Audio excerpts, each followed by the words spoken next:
truth, peace, freedom, and justice. If we all, please, can we rise and face the east for the Moorish American prayer? We do this with two fingers to the right, five to the left, feet in a 45-degree angle.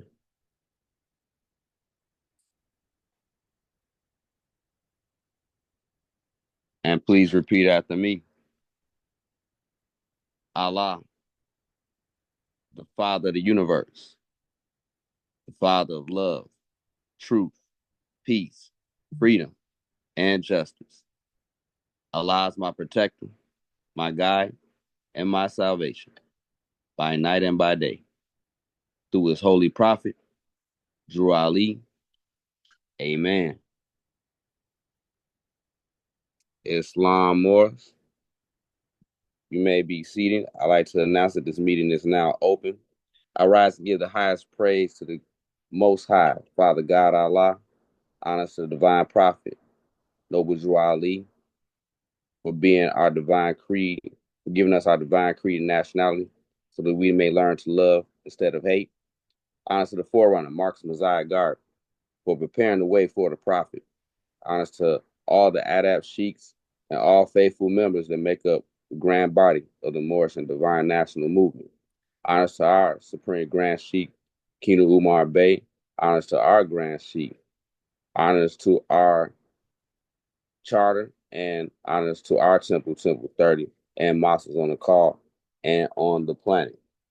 Islam, Brother Secretary, if you are able to, can you read the divine constitution and bylaws?